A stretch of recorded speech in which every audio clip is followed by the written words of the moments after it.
110। राजनीति निरूपण। सूत जी ने कहा, राजा को चाहिए कि वो सदैव सबकी भली भांति परीक्षा करता रहे। सत्यपरायण तथा धर्मपरायण राजा ही नित्य राज का पालन करने में समर्थ होता है। उसे चाहिए कि वो शत्रु सेनाओं को जीतकर धर्मपूर्वक पृथ्वी का पालन करे। राजा को जंगल में माली के समान पुष्प वृक्ष से पुष्प ग्रहण करना चाहिए, किंतु कोयला बनाने वाले के समान वृक्ष का मूलोच्छेद नहीं करना चाहिए। अर्थात राज्य रूपी वन में राजा को अपनी प्रजा से कर ग्रहण करते समय माली के सदृश आचरण करना चाहिए। वृक्ष काटकर कोयला बनाने वाले अंगारक का आचरण उसके लिए सर्वथा त्याज्य है। जिस प्रकार दूध दुहने वाले दुग्ध का पान करते हैं किंतु विकृत हो जाने पर उसका उपभोग नहीं करते, उसी प्रकार राजाओं को चाहिए कि वे परराष्ट्र का उपभोग तो करें किंतु उसको दूषित न करें। जिस प्रकार दुग्ध प्राप्ति के इच्छुक मनुष्य गौ के स्तन से दुग्ध तो निकाल लेते हैं परंतु उसके स्तन को काटते नहीं, इसी प्रकार राजा के द्वारा प्रयुक्त इस नीति से अर्थात कर रूप में संपूर्ण धन ग्रहण करने से पीड़ित राष्ट्र अभ्युदय को प्राप्त नहीं करता है। अतएव राजा को सब प्रकार से पृथ्वी का पालन करना चाहिए, क्योंकि ऐसे राजा के पास ही भूमि, कीर्ति, आयु, प्रतिष्ठा और पराक्रम विद्यमान रहते हैं। नित्य भगवान विष्णु की पूजा करके जो धार्मिक राजा गौ ब्राह्मण के हित में रत रहता है, वही जितेंद्रिय राजा प्रजा के पालन में समर्थ हो सकता है। ऐश्वर्य अस्थायी होता है, अतः प्राप्त हुए अस्थिर ऐश्वर्य में आसक्त न होकर राजा को धर्माचरण में अपनी बुद्धि को लगाना चाहिए। धन संपत्ति आदि तो क्षण भर में ही नष्ट हो जाता है, क्योंकि धन आदि अपने अधीन नहीं है। मन को रमणीय लगने वाली स्त्रियां सत्य हो सकती हैं, विभूतियां यानी धन संपत्ति भी सत्य हो सकती हैं, किंतु ये जीवन तो स्त्री के कटाक्षपात की भांति चंचल असत्य है। शरीर में स्थित वृद्धावस्था सिंघनी के समान भयभीत करती रहती है। रोग शत्रु की भांति शरीर में उत्पन्न होते रहते हैं। आयु फूटे हुए घड़े से निकलते हुए जल के सदृश क्षीण होती जाती है। फिर भी इस संसार में कोई भी मनुष्य आत्महित चिंतन में प्रवृत्त नहीं होता। हे मनुष्यों, इस क्षण भंगुर जीवन में आप सब निश्चिंत क्यों हैं? दूसरे का हित करना ही उचित है, जो बाद में कल्याणकारी है। इस परोपकार धर्म से विपरीत कामिनियों के मंद मंद कटाक्षपात से काम पीड़ित आप सबके द्वारा जो आनंद प्राप्त किया जाता है, क्या उसी में आप सभी का हित सन्निहित है? ऐसे आचरण में तो कभी भी हित संभव नहीं है। अतः इस प्रकार का पाप न करें। आप सभी को सदैव ब्राह्मण, विष्णु और उस परात्पर ब्रह्म का विधिवत निरंतर भजन करना चाहिए, क्योंकि जल में डूबे हुए घट के समान आयु मृत्यु के बहाने एक दिन में ही समाप्त हो सकती है, अथवा वो धीरे धीरे नष्ट होती जाती है। जो मनुष्य पराई स्त्रियों में मातृभाव रखता है, जो दूसरे के द्रव्यों को मिट्टी पत्थर के ढेले के समान नगण्य समझता है और सभी प्राणियों में अपने ही स्वरूप का दर्शन, आत्मदर्शन करता है, वही विद्वान है। हे ब्राह्मणों, सत्य तो यही है कि राजागण अपनी आत्मा के लिए ही राज्य प्राप्ति की कामना करते हैं और इसीलिए सभी कार्यों में अपनी वाणी का उल्लंघन भी सहन नहीं करते हैं तथा धन का संचय भी इसी के लिए करते रहते हैं। किंतु राजा को भी अपनी रक्षा करके शेष बचे हुए धन का उपयोग द्विजातियों के भरण पोषण में करना चाहिए। ब्राह्मणों का मूल मंत्र ओंकार है। इस ओंकार की उपासना से राष्ट्र की अभिवृद्धि होती है और योग से राजा वृद्धि को प्राप्त करते हैं और किसी भी प्रकार की व्याधियां उसे बांध नहीं सकती। सब प्रकार से असमर्थ मुनिजन भी द्रव्योपार्जन करते हैं, फिर पुत्रवत प्रजा का पालन करते हुए अर्थ का संग्रह करने वाले राजा के विषय में क्या कहा जा सकता है? धन संचय करना तो उसके लिए आवश्यक ही है। जिसके पास धन है उसी के मित्र एवं बंधु बांधव हैं। वही इस संसार में पुरुष है और वही धन संपन्न व्यक्ति विद्वान है। धन रहित होने पर मनुष्य को मित्र, पुत्र, स्त्री तथा परिजन छोड़ देते हैं। धनवान होने पर पुनः वे सभी उसी का आश्रय ग्रहण कर लेते हैं, क्योंकि इस संसार में धन ही पुरुष का बंधु है। जो राजा शास्त्रों के ज्ञान से शून्य है, वो नेत्रों के रहते हुए भी अंधे के समान है, क्योंकि अंधा व्यक्ति तो अपने गुप्तचर के द्वारा देख सकता है, किंतु शास्त्र ज्ञान से रहित राजा देखने में असफल ही रहता है। जिस राजा के पुत्र, भृत्य, मंत्री एवं पुरोहित तथा इंद्रियां प्रसुप्त रहती हैं, अर्थात अपने अपने कर्तव्य के पालन में सावधान नहीं रहती हैं, उसका राज्य निश्चित ही चिरस्थायी नहीं होता। जिस ज्ञान संपन्न व्यक्ति ने बुद्धिमान तथा आलस्य रहित पुत्र, भृत्य एवं परिजन इन तीनों को योग्य रूप में प्राप्त किया है, वो राजाओं के सहित चारों समुद्र से संयुक्त पृथ्वी पर विजय प्राप्त कर लेता है। जो राजा शास्त्र सम्मत और युक्त युक्त सिद्धांतों का उल्लंघन करता है वो निश्चित ही इस लोक एवं परलोक दोनों में नष्ट हो जाता है। आपातकाल के आने पर राजा को दुखी नहीं होना चाहिए, उसे समबुद्धि, प्रसन्न आत्मा तथा सुख दुख में समान रहना चाहिए। धैर्यवान मनुष्य कष्ट प्राप्त करके भी दुखी नहीं होते हैं, क्योंकि राहु के मुख में प्रविष्ट होकर चंद्र क्या पुनः उदित नहीं होता। शरीर के लालन पालन में अनुरक्त जनों के प्रति धिक्कार है, धिक्कार है। मनुष्य को धनहीन होने से क्षीण हुए शरीर के प्रति भी खेद नहीं करना चाहिए। ये तो सुना ही गया है कि पतिव्रता पत्नी सहित पांडुपुत्र युधिष्ठिर आदि ने आपातकाल के दुख से मुक्त होकर पुनः सुख प्राप्त किया था। अतः अनुकूल समय की प्रतीक्षा धैर्य के साथ करनी चाहिए। गंधर्व विद्या, वाद्य, गणिकागण, धनुर्वेद और अर्थशास्त्र की रक्षा राजा को करनी चाहिए, क्योंकि ये सभी अपनी अपनी जगह राष्ट्र के लिए उपयोगी हैं। जो राजा भृत्य पर अकारण क्रोध करता है वो काले भयंकर नाग से छोड़े गए विष से ग्रस्त उन्माद को प्राप्त करता है। राजा को कभी भी क्षोत्रिय के प्रति, भृत्य के प्रति, किम बहुना मानव मात्र के प्रति न कभी चपल दृष्टि रखनी चाहिए और न कभी भी मिथ्या वाक्य का प्रयोग करना चाहिए। जो राजा अपने योग्य भृत्य एवं योग्य स्वजन के बल पर गर्वित होकर शासन की उपेक्षा करता है और मदांध होकर विलासी जीवन व्यतीत करता है वो अतिशीघ्र शत्रुओं से पराजित हो जाता है। राजा को क्रोधातुर होकर अहंकार में भ्रिकुटी टेढ़ी नहीं करनी चाहिए। जो राजा दोष रहित भृत्यों पर अधर्म पूर्वक शासन करता है इस लोक में उसके सभी विलासपूर्ण सुखोपभोग नष्ट हो जाते हैं।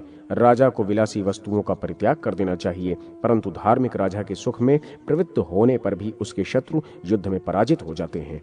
उद्योग, साहस, धैर्य, बुद्धि, शक्ति और पराक्रम, ये 6 प्रकार के जो साहस कहे गए हैं, इनसे समन्वित राजा से देवता भी सशंकित रहते हैं। उद्योग करने पर यदि व्यक्ति को कार्य में सफलता प्राप्त नहीं होती है तो उसमें भाग्य ही कारण है। तथापि मनुष्य को सदा पुरुषार्थ करते रहना चाहिए, प्रयत्न से विरत नहीं होना चाहिए, क्योंकि इस जन्म का ही पौरुष अगले जन्म में भाग्य बनता है। अध्याय 111। राजा द्वारा सेवकों के लिए अपनाई जाने योग्य भृत्य नीति का निरूपण। श्री सूत जी ने कहा, उत्तम, मध्यम और अधम भेद से भृत्यों के 3 प्रकार जानना चाहिए, अतः उनकी योग्यता के अनुसार ही उन्हें विभिन्न कार्यों में लगाना चाहिए। सर्वप्रथम भृत्यों का परीक्षण विधि को कहा जा रहा है, साथ ही जिस जिस भृत्य का जो गुण है उसका भी वर्णन किया जा रहा है। घर्षण, छेदन, तापन और ताड़न, इन 4 विधियों से जिस प्रकार सुवर्ण की परीक्षा की जाती है उसी प्रकार राजा को व्रत, शील, कुल तथा कर्म, इन 4 प्रकारों से भृत्य की परीक्षा करनी चाहिए। कुल, शील तथा सद्गुणों से संपन्न, सत्य, धर्मपरायण, रूपवान तथा प्रसन्नचित्त मनुष्य को कोषाध्यक्ष के पद पर नियुक्त करना चाहिए। द्रव्यों के मूल्य और रूप की परीक्षा करने में कुशल व्यक्ति को रत्न परीक्षक के पद पर नियुक्त करना चाहिए। जो सैन्य शक्ति के बलाबल का परिज्ञान प्राप्त करने में निपुण हो उसी को सेनाध्यक्ष बनाना चाहिए। जो व्यक्ति संकेत मात्र से स्वामी के अभिप्राय को समझने में समर्थ है, बलवान तथा सुंदर शरीर वाला है, प्रमादहीन एवं जितेंद्रिय है, उसको प्रतिहार के पद पर नियुक्त करने के लिए कहा गया है। जो मेधावी, वाक्पटु, विद्वान, सत्यवादी, जितेंद्रिय और सभी शास्त्रों की सम्यक आलोचना करने वाला हो, वही सज्जन व्यक्ति लेखक के पद का अधिकारी है। जो बुद्धिमान, विवेकशील, दूसरे के चित्त का परिज्ञाता, शूर तथा यथोक्तवादी है, उसे दूत के पद पर नियुक्त करना चाहिए। जो मनुष्य समस्त स्मृतियों और शास्त्रों का पंडित है, जितेंद्रिय, शौर्य एवं पराक्रमादि गुणों से संपन्न है, उसे धर्माध्यक्ष के पद पर नियुक्त करना चाहिए। जिसके पितृ, पितामह आदि की परंपरा में रसोइयों का ही काम होता रहा हो और जो विशेष रूप से पाक शास्त्र का जानने वाला, सत्यवादी, पवित्र एवं दक्ष हो, ऐसा पुरुष रसोइये के लिए उचित होता है। जो आयुर्वेद शास्त्र का सम्यक ज्ञान रखने वाला, सौम्य रूप से संपन्न, सभी के लिए देखने में प्रिय लगने वाला, आयु, शील और गुणों से संपन्न हो, वो वैद्य के पद का अधिकारी होता है। वेद वेदांग के तत्वों को जानने में समर्थ, जप होम परायण, नित्य आशीर्वाद देने में तत्पर अर्थात राजा की मंगल कामना में अहर्निश दत्त चित्त विद्वान राजपुरोहित के योग्य होता है। यदि लेखक, पाठक, गणक, प्रतिरोधक, प्रतिहार आदि पदाधिकारी कार्य करने में आलस्य करते हों तो राजा सदैव उनको उस कार्य से पृथक कर दे। जो 2 प्रकार की बात करता है, उद्वेग कर वाणी बोलता है, क्रूर कर्मा है तथा अत्यंत दारुण है, ऐसे दुष्ट व्यक्ति और सर्प का मुख ये मात्र दूसरे के अपकार के लिए ही होते हैं। विद्या से सुशोभित होने पर भी दुर्जन व्यक्ति का परित्याग कर देना चाहिए। मणि से अलंकृत सर्प क्या भयंकर नहीं होता? अकारण क्रोध करने वाले दुष्ट से किस व्यक्ति को भय नहीं रहता? अर्थात ऐसे दुष्ट से सभी भयभीत रहते हैं, क्योंकि महाभयंकर नागराज का विष तथा दुष्ट का कुत्सित वचन दूसरे के लिए असहनीय होता ही है। राजा को अपने समान धन वैभव से संपन्न, पौरुष और ज्ञान में समकक्ष एवं अपने रहस्य को जानने वाले और उद्योगशील भृत्य को परिपूर्ण से निष्प्रभावी बना देना चाहिए, अन्यथा राजा निश्चित ही अपने राज्य से भ्रष्ट हो जाता है, क्योंकि ऐसा भृत्य राज्य का अपहारक ही होता है। आरंभ में जो भृत्य शूरता दिखाए, मधुर और धीमे वाक्य बोले, जितेंद्रिय के रूप में स्वयं को प्रदर्शित करे और साथ ही पराक्रमशीलता भी प्रदर्शित करे, पर बाद में इसके विपरीत आचरण करे, ऐसे भृत्य हितैषी नहीं होते। आलस्य रहित, अच्छी तरह से संतुष्ट, अनिद्रा रोग से रहित, सदा सजग रहने वाले, सुख दुख में स्थिर मति वाले तथा धैर्य संपन्न भृत्य इस जगत में दुर्लभ है। क्षमा से रहित, सत्यविहीन, क्रूर बुद्धि, निंदक, अहंकारी, कपटी, शठ, लोभी, पौरुषहीन और भयभीत होने वाला भृत्य राजा के लिए त्याज्य है। ऐसे व्यक्ति को किसी भी राज्य कार्य में नियुक्त नहीं करना चाहिए। राजा को दुर्ग अर्थात किले में संधान किए जाने योग्य अस्त्र तथा विविध प्रकार के शस्त्रों का अच्छी प्रकार से संग्रह करना चाहिए। ऐसा करने से राजा शत्रु को पराजित कर सकता है। परिस्थिति के अनुसार संधि की अनिवार्यता होने पर राजा को शत्रु के साथ 6 मास अथवा 1 वर्ष पर्यंत ही संधि करनी चाहिए। उसके बाद अपनी संचित सामर्थ्य को देखते हुए शत्रु को पराजित करना चाहिए। जो राजा राज्यकार में मूर्ख व्यक्ति को नियोजित करता है, उस राजा को अपयश, धन विनाश तथा नरक भोग ये 3 प्राप्त होते हैं। जो राजा भृत्यों की सूक्ष्म कार्य प्रणाली के द्वारा जो कुछ भी शुभाशुभ कर्म करता है, उसी के अनुसार ही वो भविष्य में अभिवृद्धि या ह्रास को प्राप्त करता है। अतः राजा को धर्म, अर्थ तथा काम इस त्रिवर्ग की साधना एवं गौ ब्राह्मण की अभिरक्षा के लिए राज्य कार्य में सर्वगुण संपन्न विद्वान व्यक्ति को ही नियुक्त करना चाहिए। अध्याय 112 नीतिसार। श्री सूत जी ने कहा, राजा को राज्य कार्य में गुणवान पुरुष की नियुक्ति और गुणहीन का परित्याग करना चाहिए। विद्वान व्यक्ति में सभी गुण विद्यमान रहते हैं, किंतु मूर्ख व्यक्ति में तो केवल दोष ही रहते हैं। निरंतर सज्जनों के साथ रहना चाहिए और सज्जनों की ही संगति करनी चाहिए। विवाद एवं मैत्री भी सज्जनों के साथ ही करनी चाहिए। दुर्जनों के साथ कुछ भी नहीं करना चाहिए। पंडित, विनीत, धर्मज्ञ एवं सत्यवादी जनों के साथ बंधन में भी रहना श्रेयस्कर है, किंतु दुष्टों के साथ राज्य का भी उपभोग करना उचित नहीं है। सभी कार्यों को पूर्ण कर लेना चाहिए, कोई काम अधूरा नहीं छोड़ना चाहिए। इससे सभी प्रकार के अर्थों की प्राप्ति हो जाती है। जिस प्रकार भ्रमर पुष्प के पराग को ग्रहण कर लेता है किंतु पुष्प को नष्ट नहीं करता, जैसे दूध दुहने वाला व्यक्ति बछड़े के हित को ध्यान में रखते हुए दूध को दुहता है, वैसे ही राजा को प्रजा हित का ध्यान रखते हुए प्रजा से कर का दोहन करना चाहिए। जिस प्रकार मधुमक्खी एक एक पुष्प से मधु को ग्रहण कर उसे एकत्र करती है, उसी प्रकार राजा को भी प्रजा से धन संग्रह करना चाहिए। जैसे वल्मीक, बाम्बी, मधुमक्खी का छत्ता तथा शुक्ल पक्ष का चंद्रमा प्रतिदिन थोड़ा थोड़ा बढ़ता रहता है, वैसे ही राजा का द्रव्य तथा भिक्षा भी धीरे धीरे थोड़ा थोड़ा धर्म पूर्वक संग्रह करने से बढ़ते रहते हैं। समुचित रीति से अर्जित किए गए धन का भी क्षय होता ही है और श्रद्धा पूर्वक दीयमान दान कोटि गुणित होकर यथा समय मिलता ही है। इस वास्तविकता को ध्यान में रखते हुए अपना कोई भी दिन दान, अध्ययन या सत्कर्म से विहीन नहीं होने देना चाहिए। रागी व्यक्ति से वन में भी दोष हो जाते हैं। अतः घर में मनुष्य के द्वारा किया गया पंचेन्द्रियों का निग्रह तप ही है।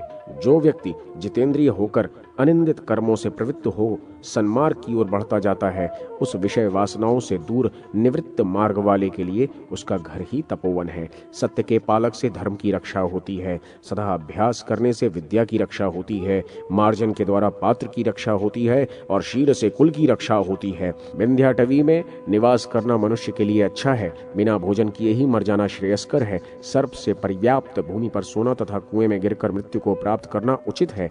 जल के आवर्त युक्त भयंकर भंवर में डूब मरना श्रेष्ठ है, किंतु अपने ही पक्ष के आत्मीय जन से थोड़ा धन मुझे दे दे, थोड़ा धन मुझे दे दे, इस प्रकार याचना करना अच्छा नहीं है। भाग्य का ह्रास होने से मनुष्य की संपदाओं का विनाश होता है, न कि उपभोग करने से। पूर्व जन्म में यदि पुण्य अर्जित है तो संपत्ति का नाश कभी नहीं हो सकता। ब्राह्मणों का आभूषण विद्या पृथ्वी का आभूषण राजा, आकाश का आभूषण चंद्र एवं समस्त चराचर का आभूषण शील है। इतिहास प्रसिद्ध ये जो भीमसेन, अर्जुन आदि राजपुत्र हैं, ये सभी चंद्र के समान कांति संपन्न, पराक्रमशील, सत्य प्रतिज्ञ, सूर्य के सदृश प्रतापशाली और स्वयं विष्णु के अवतार स्वरूप भगवान कृष्ण से अभिरक्षित थे। फिर भी इन लोगों को कृपण धृतराष्ट्र की परवशता के कारण भिक्षाटन करना पड़ा। इस संसार में कौन ऐसा है, किसमें ऐसी सामर्थ्य है जिसको भाग्य के वशीभूत होने के कारण कर्म रेखा नहीं घुमाती? जिस पूर्व संचित कर्म के अधीन होकर ब्रह्मा कुंभकार के समान ब्रह्मांड रूपी इस महाभांड के उदर में चराचर प्राणियों की सृष्टि में नियमतः लगे रहते हैं, जिस कर्म से अभिभूत होकर विष्णु दशावतार के काल में पर्याप्त असीमित महासंकट में अपने को डाल लेते हैं, जिस कर्म के अनुसार ही सदाशिव रुद्र हाथ में कपाल धारण कर भिक्षाटन करते हैं और जिस कर्म से सूर्य नित्य आकाश में ही चक्कर काटते हैं, उस कर्म को मैं नमस्कार करता हूँ। राजा बलि उत्कृष्ट कोटि के दाता थे और याचक स्वयं भगवान विष्णु थे। विशिष्ट ब्राह्मणों के समक्ष पृथ्वी का दान दिया गया, फिर भी दान का फल बंधन प्राप्त हुआ। ये सब देव का खेल है। ऐसे इच्छानुसार फल देने वाले देव को नमस्कार है। यदि प्राणी की माता स्वयं लक्ष्मी हो, पिता साक्षात भगवान जनार्दन विष्णु हो, उसके बाद भी प्राणी को यदि कुबुद्धि में ही विश्वास है तो उसको दंड भोगना ही पड़ेगा। पूर्व जन्म में प्राणी जैसा कर्म किया है, उसी कर्म के अनुसार वो दूसरे जन्म में फल भोगता है। अतः स्वयमेव प्राणी अपने भोग्य फल का निर्माण करता है, अर्थात वो कर्म फल का स्वयं ही विधाता है। हम अपने सुख या दुख के स्वयं ही हेतु हैं। माता के गर्भाशय में आकर अपने पूर्व देह में किए गए कर्मों के फल ही हमें भोगने पड़ते हैं। आकाश, समुद्र, पर्वतीय गुफा तथा माता के सिर पर और माता की गोद में अवस्थित रहते हुए भी मनुष्य निश्चित ही उन अपने पूर्व संचित कर्म फल का परित्याग करने में समर्थ नहीं होता। जिसका दुर्ग ही त्रिकूट पर्वत था, जिसकी परिखा समुद्र ही था, राक्षस गण से जो अभिरक्षित था, स्वयं जो परम विशुद्ध आचरण करने वाला था, जिसको नीति शास्त्र की शिक्षा शुक्राचार्य से प्राप्त हुई थी, वो रावण भी कालवश नष्ट हो गया। जिस अवस्था, जिस समय, जिस दिन, जिस रात्रि, जिस मुहूर्त अथवा जिस क्षण जैसा होना निश्चित है, वो वैसा ही होगा, अन्यथा नहीं हो सकता। सभी अंतरिक्ष में जा सकते हैं या भूगर्भ में प्रवेश कर सकते हैं अथवा दसों दिशाओं को अपने ऊपर धारण कर सकते हैं, किंतु अप्रदत्त वस्तु को प्राप्त नहीं कर सकते हैं। पूर्व जन्म में अर्जित की गई विद्या, दिया गया धन तथा संपादित कर्म ही दूसरे जन्म में आगे आगे मिलते जाते हैं। अर्थात प्राणी ने पूर्व जन्म में जैसा कर्म किया है, उसको इस जन्म में वैसा ही प्राप्त होता है। इस संसार में कर्म ही प्रधान है। सुंदर नक्षत्र था, ग्रहों का योग था। स्वयं वशिष्ठ मुनि के द्वारा निर्धारित लग्न में विवाह संस्कार कराए जाने पर भी जानकी सीता को पूर्व जन्म में संचित कर्म के अनुसार दुख भोगना पड़ा। विशाल जंघाओं वाले श्री राम, शब्द की गति से चलने वाले श्री लक्ष्मण तथा सघन केश वाली शुभ लक्षणा श्री सीता जी, ये भी तीनों जब अपने कर्म के अनुसार दुख के भाजन हो गए तो सामान्य जन के विषय में कुछ कहना ही व्यर्थ है। न पिता के कर्म से पुत्र को सद्गति मिल सकती है और न पुत्र के कर्म से पिता को सद्गति मिल सकती है। सभी लोग अपने अपने कर्म से ही अच्छी गति प्राप्त करते हैं। पूर्व जन्म में अर्जित कर्म फल के अनुसार प्राप्त शरीर में शारीरिक और मानसिक रोग उसी प्रकार आकर अपना दुष्प्रभाव प्रकट करते हैं, जिस प्रकार कुशल वीर धनुर्धरों के द्वारा छोड़े गए बाण लक्ष्य को भेद कर कष्ट पहुंचाते हैं। बाल, युवा तथा वृद्ध जो भी शुभाशुभ कर्म करता है, वो जन्म जन्मांतर में उसी अवस्था के अनुसार उस फल का भोग करता है।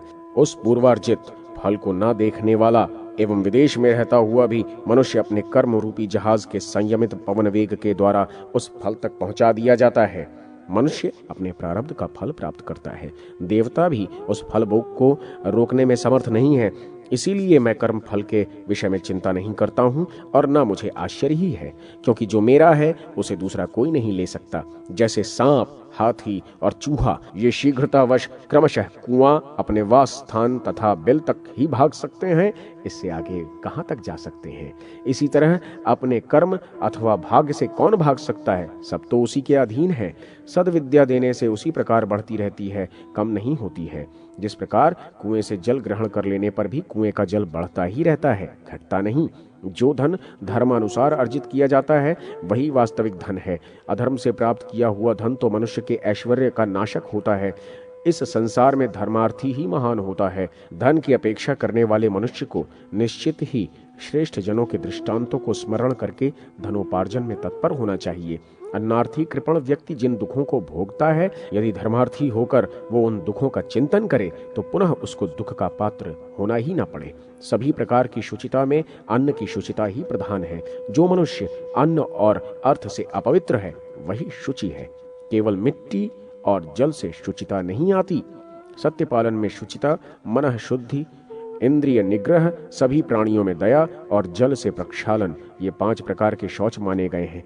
जिसमें सत्य पालन की शुचिता है उसके लिए स्वर्ग की प्राप्ति दुर्लभ नहीं है। जो मनुष्य सत्य ही संभाषण करता है वो अश्वमेध यज्ञ करने वाले व्यक्ति से भी बढ़कर है। दुष्ट स्वभाव से अपनी आत्मा को दबाकर रखने वाला दुराचारी पुरुष हजारों बार मिट्टी के लेप तथा सैकड़ों बार जल के प्रक्षालन से पवित्र नहीं हो सकता। जिसके हाथ पैर एवं मन सुसंयत हैं, जिसे अध्यात्म विद्या प्राप्त है, जो धर्म पालन के लिए कष्ट सहन करता है तथा जिसने सत्कीर्ति अर्जित की है, वही तीर्थों का यथार्थ फल भी भोगता है। जो मनुष्य सम्मान से प्रसन्न नहीं होता, अपमान से क्रुद्ध नहीं होता एवं क्रोध के आने पर मुख से कठोर वाक्य नहीं निकालता, ऐसे ही मनुष्य को साधु पुरुष समझना चाहिए। विद्वान मधुरभाषी भी कोई व्यक्ति यदि दरिद्र है तो उसके समयोचित हितकारी वचन को सुनकर भी कोई संतुष्ट नहीं होता है। यदि कोई मनुष्य मंत्र या बल के प्रभाव से अथवा बुद्धि और पौरुष के बल पर अलभ्य अदृष्ट वस्तु को प्राप्त नहीं कर पा रहा है तो उस विषय में मनुष्य को किसी प्रकार का खेद नहीं करना चाहिए। अयाचित कोई वस्तु मुझे प्राप्त हो और पुनः वो मेरे पास से चली जाए तो कष्ट होता है, किंतु जो जहां से आई थी वो पुनः वहीं चली गई तो उसमें कैसा दुख। दुख करने का कोई औचित्य ही नहीं है। रात्रि में सदैव एक ही वृक्ष पर नाना प्रकार के पक्षियों का समूह शरण लेता है, किंतु प्रातः काल होते ही वे सभी भिन्न भिन्न दिशाओं में चले जाते हैं। उस आश्रय के विषय में उन लोगों को कौन सा दुख होता है। इसी दृष्टांत को ध्यान में रखकर मनुष्यों को वियोगजन्य दुख में खिन्न नहीं होना चाहिए। एक साथ सामूहिक रूप में चलने वालों में यदि कोई एक त्वरित गति से चल रहा है तो उससे ईर्ष्या क्यों की जाए।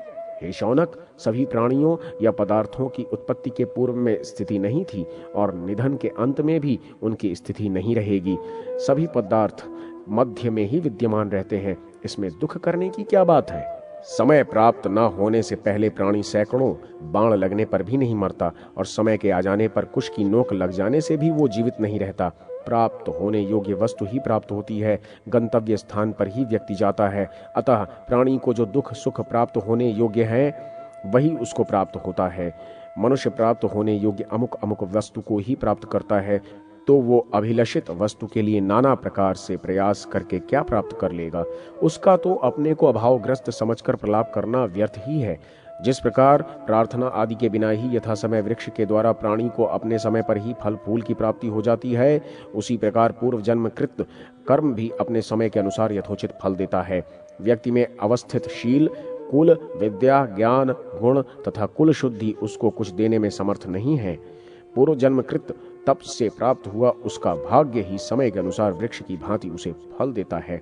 प्राणी की मृत्यु वहां होती है जहां उसका हंता विद्यमान रहता है। लक्ष्मी वहीं निवास करती हैं जहां संपत्तियां रहती हैं। ऐसे ही अपने कर्म से प्रेरित होकर प्राणी स्वयं ही उन स्थानों पर पहुंच जाता है। पूर्व जन्म में किया गया कर्म कर्ता के पीछे पीछे वैसे ही रहता है जैसे गोष्ठ में 1000 गायों के रहने पर भी बछड़ा अपनी माता को प्राप्त कर लेता है। हे मूर्ख प्राणी, इस प्रकार जब पूर्व जन्म कृत कर्म कर्ता में ही अवस्थित रहता है तो अपने पुण्य का फल भोगो। तुम क्यों संतप्त हो रहे हो। जैसा पूर्व जन्म में शुभ अथवा अशुभ कर्म किया है वैसा ही फल जन्मांतर में कर्ता का अनुसरण करता है, उसके पीछे पीछे चलता है। नीच व्यक्ति दूसरों में सरसों के बराबर भी स्थित दोष छिद्रों को देखता है, किंतु अपने में बेल यानी फल के समान अवस्थित दोषों को देखते हुए भी नहीं देखता है। हे द्विज, राग द्वेषादिक दोषों से युक्त प्राणियों को कहीं पर भी सुख नहीं है। मैं भली प्रकार से विचार करके ये देखता हूँ कि जहाँ संतोष है वहाँ सुख है, जहाँ स्नेह है वहीं भय है। अतः स्नेह ही दुख का कारण है। प्राणियों में स्नेह उत्पन्न करने के जो मूल हैं वे ही दुख के कारण हैं। अतः उनका परित्याग कर देने पर अर्थात उनके प्रति अपनी आसक्ति को समाप्त कर देने से प्राणी को महान सुख की प्राप्ति होती है। ये शरीर ही दुख और सुख का घर है। उत्पन्न हुए शरीर के साथ ही वो सुख दुख भी उत्पन्न होता है। पराधीनता ही दुख है और स्वाधीनता ही सुख है। संक्षेप में यही सुख दुख का लक्षण समझना चाहिए। प्राणी को सुख भोग के पश्चात दुख और दुख के बाद सुख का भोग प्राप्त होता है। इस तरह मनुष्यों के सुख दुख चक्र के समान परिवर्तित होते रहते हैं। जो मनुष्य भूतकालिक विषय वस्तु को समाप्त हुआ मान लेता है और भविष्य में होने वाले को बहुत दूर समझता है एवं वर्तमान में अनासक्त भाव से रहता है, वो किसी भी प्रकार के शोक से दुखी नहीं होता। नीति